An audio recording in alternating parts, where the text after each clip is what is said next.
Recording in progress.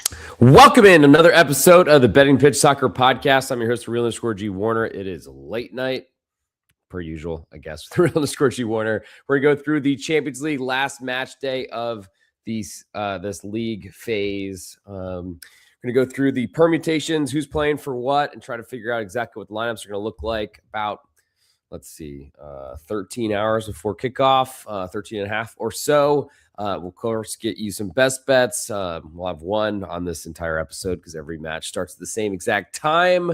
But maybe that's for the best. And they play them all at the same time so that there's no advantages gained by anyone who gets to play later than somebody else. So we'll see how this goes. I am going to open up the Match Day 8 lines. We'll start in England, or at least with an English club. We'll start with Liverpool hosting Karabag of Azerbaijan. Currently, Liverpool are 2.5 goal favorites right now at home, with more of the juice. Total in this one is 3 3/4, just more to the over.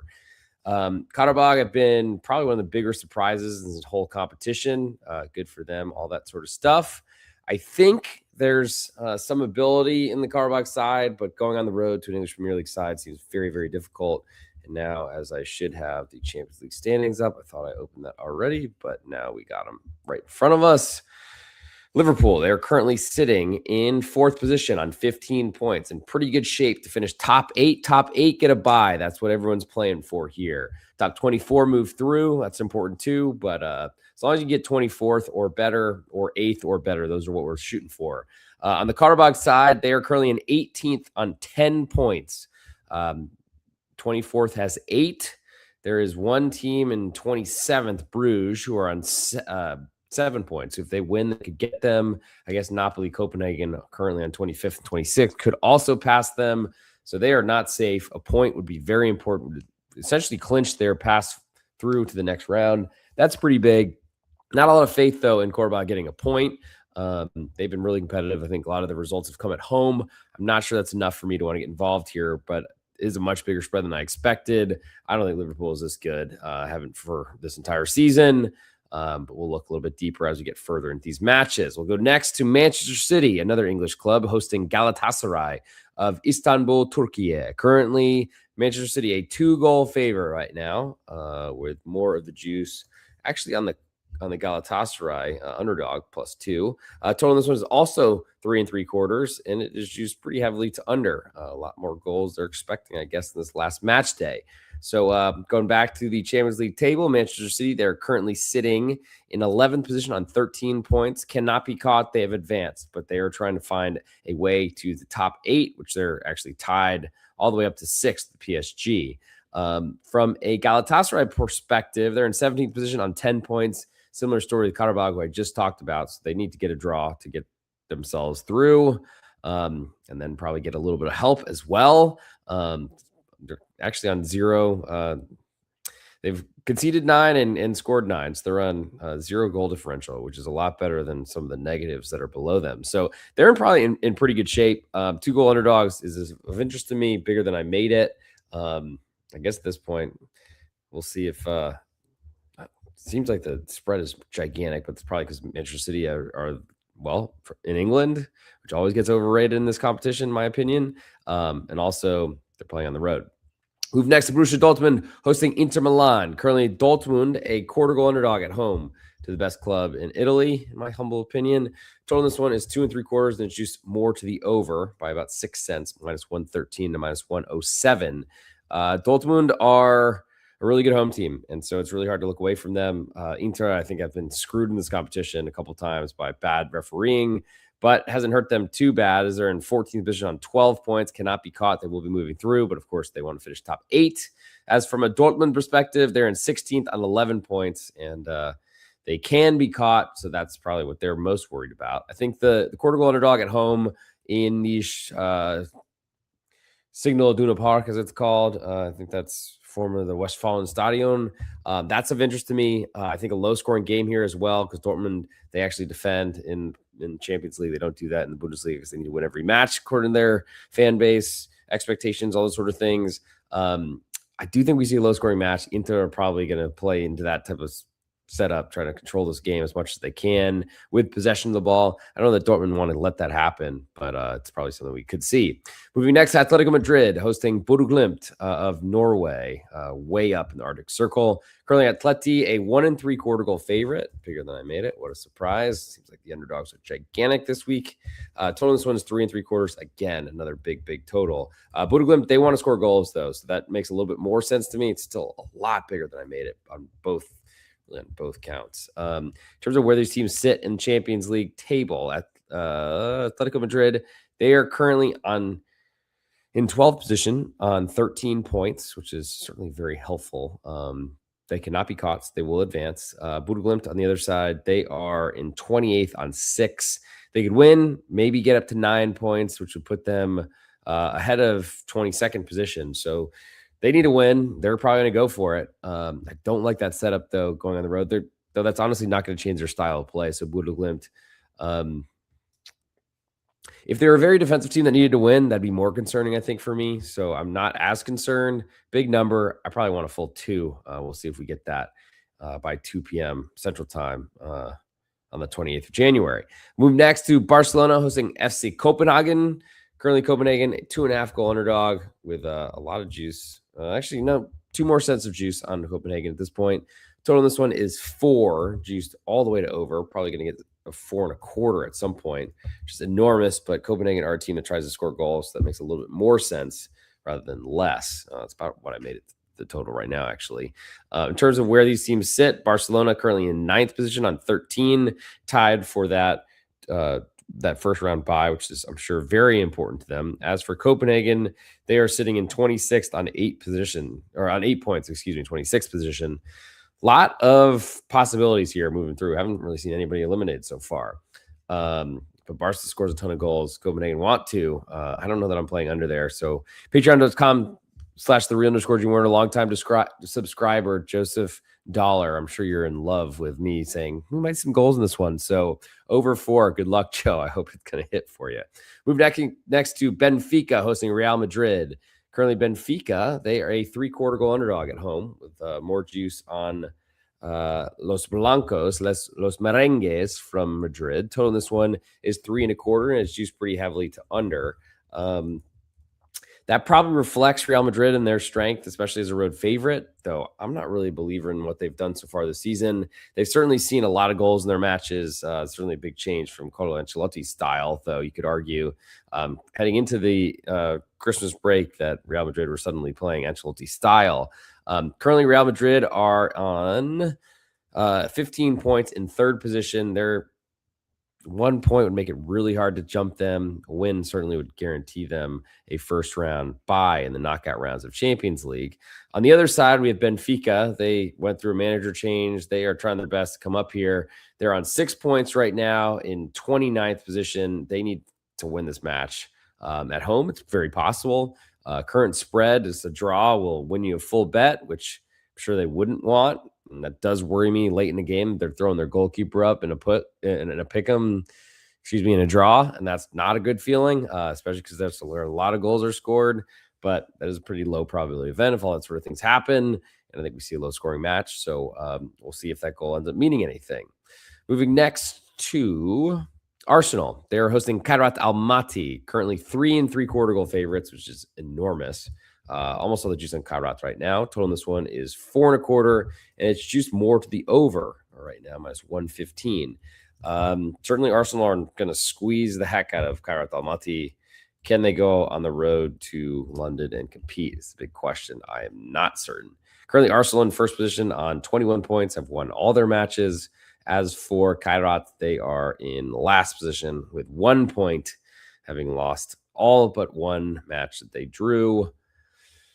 That's probably not enough for me there to want to deal anything with that. Paphos then hosts Slavia Prague, as Slavia Prague will be heading to Cyprus. Currently, Paphos, a pick'em at home with all the juice on Slavia Prague away. Total in this one is 2.5, and it's juiced pretty heavily to over right now. Slavia Prague are a defensive team. We'll see what they end up looking like, though, because this is probably the best chance they have to win, certainly on the road so far this season. Slavia Prague are on 3 points right now. Paphos on 6 points. Paphos actually have more of a chance to get through here, so it's a little bit surprising with 6 points to their name. To Slavia Prague, only 3 yet. Slavia Prague are the favorite away, but that tells you, I think, the difference between these two teams and how much Paphos maybe surprised a couple teams so far this season. We'll move next to Napoli hosting Chelsea. Currently Napoli, as I'm wearing a half Argentine, half Napoli Maradona kit. Currently right now, quarter goal underdog right now are Napoli at home. Total in this one is 2 3/4, and it's juiced pretty heavily to under. Serie A market in Italy has basically turned completely against Napoli. I don't know that I'm ready to do that yet in Champions League because I think they've got a manager that we can trust. We know what he does, which is really defensive football, which I do like that against the Chelsea side that are currently working on a new manager after the amazing decision to get rid of Enzo Maresca and bring in basically your minor league manager from Strasbourg. But it is how it is, and it is how it's gone. Napoli currently on 8 points and 25th on the outside looking in right now on the Champions League advance button. They're currently tied with goal differential at -5 with Olympiacos, but have scored one less goal. On the other side are Chelsea. They are sitting in 8th position in, I guess, the driver's seat to potentially advance to the knockout rounds and get a bye. But I just don't know that I believe it. So I'm pretty interested in Napoli right here. Monaco then host Juventus. Currently, Monaco a half goal underdog at home with the juice split both ways. Total in this one is 2 3/4. Used very heavily to over. I'm just not a believer in what I've seen from Juventus at all this season. I don't really understand the market. Believe in them all of a sudden. I feel like they've really gotten a long way with a name that has not delivered on it for many, many seasons. Monaco have not been good. They've sacked managers. That's certainly not a great position. But currently, Monaco sit in 21st position on 9 points. They are not safe by any means, but are in decent position. Juventus on 12 points. They are in 15th. They are safe and have advanced, as far as I can tell. Yeah, I don't think they can be caught, but by anyone 22nd or below. But they need a good result here, as every Juventus match does. But maybe at this point, I mean, they're not expected to win matches all that often, I don't think. Monaco, certainly with more to play, have been, I think, very competitive in Champions League at home. I'm interested in that side for sure. Probably more interested in under than anything. Surprise, surprise, Joe Dollar and the rest of the Patreon crew. Patreon.com/real_G Warner for all my plays, leaners, write-ups across all sports. I just don't know that you have had some more goals under Spalletti, so it's probably something I need to take advantage of or at least consider. Next, we'll move to Bayer Leverkusen, a 3/4 goal favorite at home to Villarreal. Villarreal long since eliminated in Champions League, and maybe that's why they're a 3/4 goal underdog. Total in this one is 3, just all the way to over. I don't know that Villarreal have much to play for because they're eliminated. Do they care about being embarrassed if their backups lose a Champions League match? Probably not, but I do expect them to put a pretty good lineup out there despite having no reason to do so, and I wouldn't do it if it was up to me. I think at this point, I'm looking for Villarreal to move to a 1-goal underdog. It's probably the minimum for me to want to play it, and they've scored a ton of goals despite not really wanting the ball. Leverkusen score a ton of goals just because they want the ball, so that kind of fits into how Villarreal want to play. I don't know if that's a really great setup on the road in Germany. As for this one, Leverkusen currently on 20 position on 9 points. They are not safe. And Villarreal on 35th out of 36 on 1. They are dead. Moving next to Union Saint-Gilloise, quarter goal underdogs at home to Atalanta. Total in this one is 2 3/4, and it's used very heavily to over. I guess that reflects Union Saint-Gilloise wanted to play offense, even though their manager left for Monaco earlier this same season. Atalanta on their second manager, or maybe third if you count a caretaker this season. Probably not, just count 2. But Atalanta are sitting in 13th position on 13 points. 13s are wild, apparently. They are safe. They're moving through, but they're, of course, looking for a top 8 spot. Union Saint-Gilloise, they are currently in 31st on 6 points. Could find a way in if they get a win. So they're probably going for it. They're at home. That's probably the way I lean here, especially as a home underdog. But I don't know that I really liked it too much because Atalanta do have something to play for. Moving next to Sporting Clube de Portugal, or Sporting Lisboa, as you might see. They are a pick'em, and they are on the road at Athletic Clube, and they are actually favored, which is more juice, 6 cents more on the road team here, which is surprising to me, though. Athletic Clube have had a disastrous season, and of course, have really missed the Williams brothers. But currently, Athletic Clube in 23rd position, somehow sneaking their way onto 8 points. They are not by any means safe, but they're trying to get there. Sporting in 10th on 13 points says something, but going on the road to San Mamés is a really hard thing to do. As a pick'em, absolutely no insurance. I lean to Athletic Club. I hope they move to an underdog. I don't necessarily think that happens, but I lean to under 2 as well because that's the style that Athletic Club need to play. Moving next to Club Bruges hosting Olympique de Marseille. Currently, Bruges a pick'em right now. All the juice on Marseille away. Total in this one is 3, and it is juiced very heavily to over. Marseille are a team that I like to back in this competition. They're currently sitting on 9 points in 19th position. Not safe, but are in the positions to advance right now. Bruges on the other side, they're on 7 points in 27th. They need to win. I'll be looking to see Bruges move to a favorite and potentially play Marseille, though I will not be playing until I get a quarter of a goal. Move next to PSV Eindhoven. They are hosting Bayern München. Probably the toughest matchup you could potentially have on the last day, especially if you need some points. They're a goal and a quarter underdog with all the juice. Total in this one is 3 3/4, and it's juiced pretty heavily to under right now, which says something. Bayern currently sitting in second position on 18 points. They have clinched the top 8. They don't really have much to play for, but I do expect a pretty good lineup from them. As for the PSV side, they're in 22nd on 8 points, so they're in pretty good shape too. If Bayern rests a lot, I think PSV look more and more interesting, and it's bigger than I made it. So we'll see what that lineup ends up looking like for Bayern München, the German champions and soon to be champions this season, it seems as well. Ajax then hosts Olympiacos. Currently, Ajax a quarter goal underdog with all the juice, which is saying something considering how poor they've been in this competition. Total is 2 3/4, and it's juiced very heavily to over. I think I'm interested in the Olympiacos side. They're currently in 24th position on 8 points. As for Ajax, they're on 6 points in 32nd. So they're not dead. They could be certainly making a move up. They need a win. They need a lot of help. I don't really trust them whatsoever, but quarter goal home underdog at home to a Greek side when you're playing in the Dutch Eredivisie with a big crowd, that probably means Ajax are worth a look. So I'll keep them on my list, even though I didn't say that initially. Eintracht Frankfurt then hosting Tottenham Hotspur. Currently Eintracht a half a goal underdog at home. All the juice is currently on Tottenham as well, which is saying something for how poor they've been on the road. Though who's backing Eintracht Frankfurt right now, literally closing an underdog at home to TSG Hoffenheim this past weekend in the German Bundesliga, who are not playing in any European competition. So that's because their defense isn't so bad. Totals at 2 3/4, who's very heavily to over. That reflects how much Eintracht have been struggling. They've changed managers, all those sort of things. Currently, Eintracht Frankfurt are on 4 points in 33rd. They cannot advance. They have nothing to play for. Tottenham on the other side, they are currently somehow in 5th position on 14 points. Wow, unbelievable. But if Eintracht Frankfurt put out a good lineup, I'm very interested. I just don't think they will. So that's my biggest question in that matchup, and that really impacts how much I want to play the under. To the last game on our list, in a bridge version of the Match Day 8 Champions League episode. We'll get to an ultimate best bet coming up soon. Currently, PSG, a 1-goal favorite at home to Newcastle. All the juice on PSG right now, probably moving to 1 1/4, I would guess, sooner rather than later. Total this one is 3.5, and it's juiced very heavily to under. I guess that's how it goes. Do you trust Newcastle away from home? Not a lot of people have. PSG and Newcastle currently sitting 6th and 7th on 13 points and plus 10 goal differential. More goals scored by PSG, so that's why they're ahead.